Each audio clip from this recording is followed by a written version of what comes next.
बिस्मिल्लाहिर्रहमानिर्रहीम। अस्सलाम वालेकुम। अभी ये जो कॉपर के पीसेस देख रहे हैं, ये बेसिकली स्पॉट वेल्डिंग पेन है और ये मैंने स्पॉट वेल्डिंग मशीन के साथ यूज़ करने के लिए बनाए हैं। और इनसे आप स्पॉट वेल्डिंग कर सकते हैं लिथियम आयन बैटरीज़ को, जो कि 18650 केमिस्ट्री में ज़्यादातर आती हैं, जो यानी कि जो लैपटॉप के सेल्स होते हैं उनके लिए।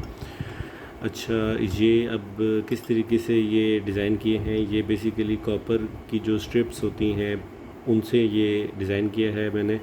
और ये 25 इसकी विड्थ है और 3 इसकी थिकनेस है। उसमें मैंने ये 4 स्क्रूज़ किए हैं, होल्स करके नट बोल्ट्स टाइट किए हैं। और इसमें ये जो कंडक्टर यूज़ हुआ है ये 35 की हार्ड केबल का है।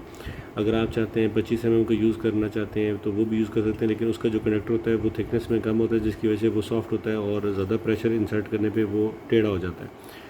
अगर आपके पास 50 की स्टैंडर्ड या हार्ड केबल है तो उसका भी यूज़ कर सकते हैं। उसका कंडक्टर इसके मुकाबले में थिकनेस में थोड़ा सा ज़्यादा होता है और थोड़ा सा ज़्यादा हार्ड होता है, तो वो ज़्यादा अच्छा रिज़ल्ट देता है। बहरहाल मेरे पास 35 की केबल थी, तो इसलिए मैंने वही यूज़ करके अपना काम चला लिया है। इस कंडक्टर को कोशिश कीजिएगा यूज़ करने से पहले थोड़ा सा पॉइंटेड कर लें किसी फाइलिंग टूल से या किसी ग्राइंडिंग टूल से, इसको हल्का सा शार्प कर लें तो वो ज़्यादा अच्छा रिज़ल्ट देता है। और इस डिज़ाइन का एक फ़ायदा ये भी है कि वक्त के साथ साथ जब ये वेयर आउट हो जाता है, ये कंडक्टर की टिप ना वक्त के साथ साथ मेल्ट होके ख़त्म होने लग जाती है। तो ये जब ख़त्म हो जाता है तो इस कंडक्टर को निकाल के आप नया कंडक्टर लगा सकते हैं, सिर्फ इन नट बोल्ट्स को लूज़ करके।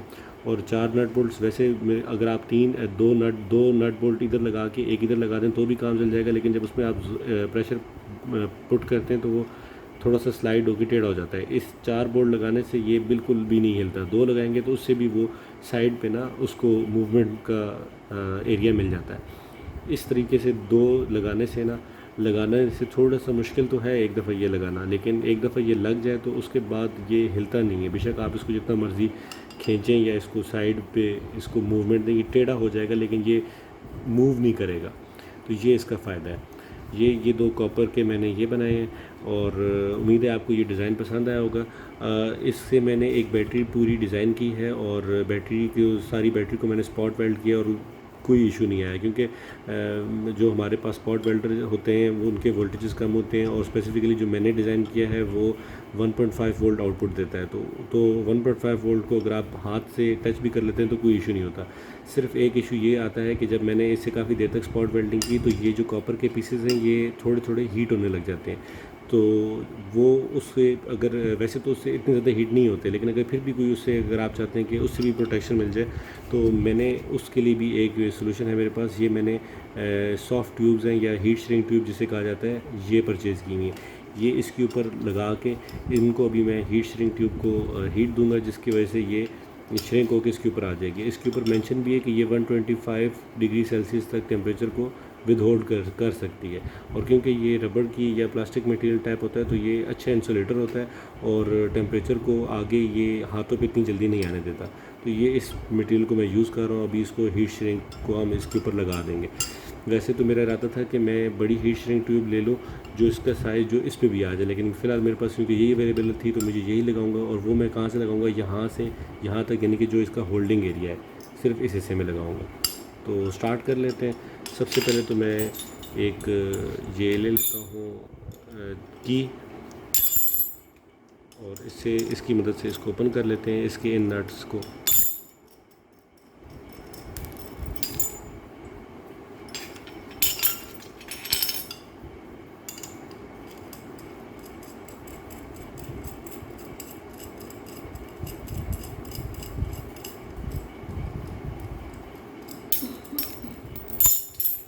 अब सिंपल सा तरीका है, एक पेन को लेना है, इसके ऊपर ये हीट श्रिंक ट्यूब को स्लाइड कर लेना है।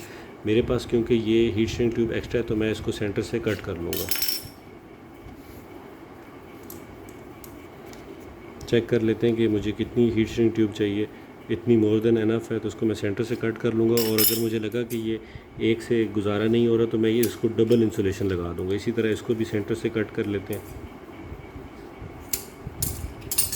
इसको अच्छे से कट कर लिया। अब इसको इस हीट श्रिंक ट्यूब को इसके ऊपर स्लाइड इन कर लेंगे। इसी तरह इस ब्लैक वाली हीट श्रिंक ट्यूब को भी स्लाइड इन कर लेंगे। ये स्लाइड इन हो गई है। अब इसको हीट गन से हीट करेंगे। मेरे पास ये टोटल कंपनी की हीट गन है, और अगर आपके पास कम वाटेज की भी है तो उससे भी काम चल जाएगा।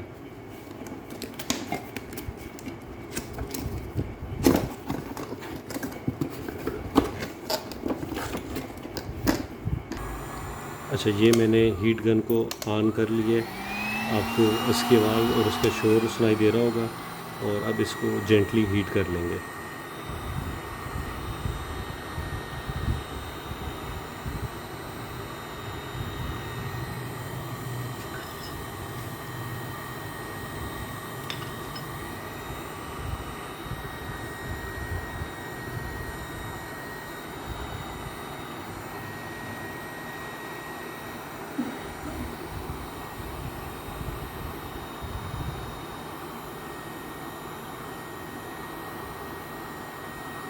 आपको नज़र आ रहा होगा कि ये हीट होते साथ ही श्रिंक कर जाती है। इसी तरह इसको हीट कर लेते हैं।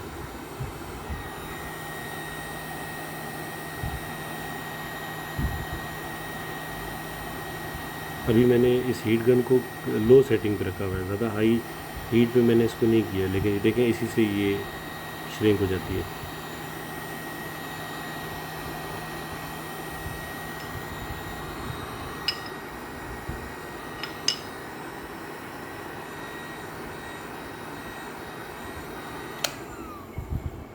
ये अच्छे से इसको हीट श्रिंक ट्यूब लग गई है। अब मैं इसके ऊपर दूसरी जो स्लीव थी हीट श्रिंक वाली, ये आपको नज़र आ रही थी जो स्पेयर बच गई थी, तो मैं इसको भी ओपन करूँगा अच्छे से, उसको लूज़ कर लूँगा, क्योंकि जब इसके ऊपर दोबारा दूसरी लगानी है तो वो थोड़ी सी मुश्किल से लगेगी। लेकिन इसको इस तरीके से लगा लिया मैंने।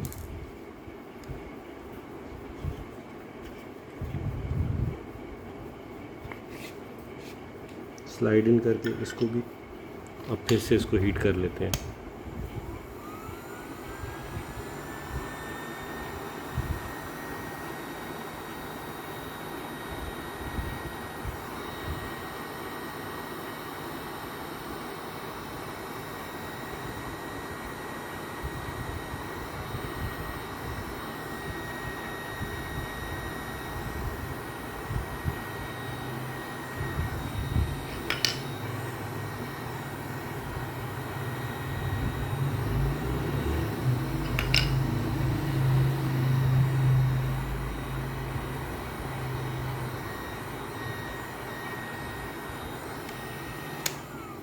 अच्छे से इनको हीट गन से इनको हीट कर लिया मैंने।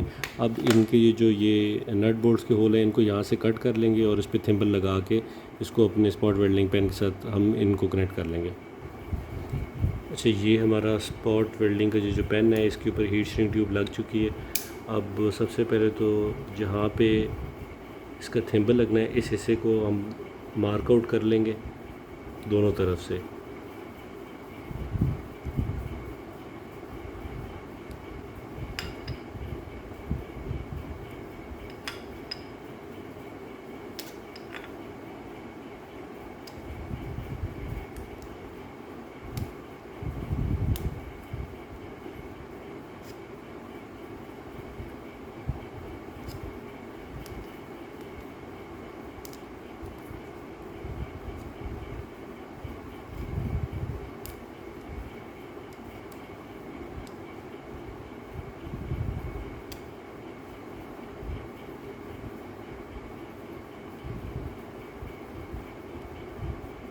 कुछ इस तरह से हो गई। ये मैंने इसलिए किया क्योंकि जब इसके साथ थिम्बल लगेगा तो उसकी कंडक्शन नहीं हो पाएगी अगर इसके ऊपर ये इंसुलेशन शीट चढ़ी होगी।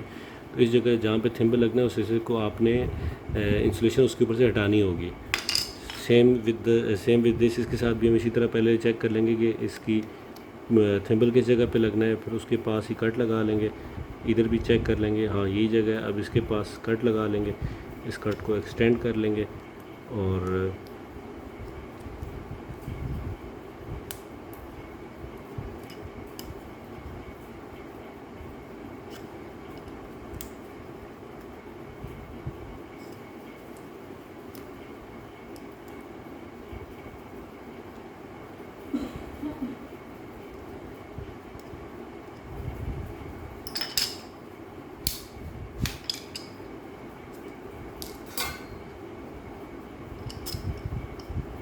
वाशर दोनों तरफ रखनी लाजमी है ताकि ये सही से आ सके इसके ऊपर।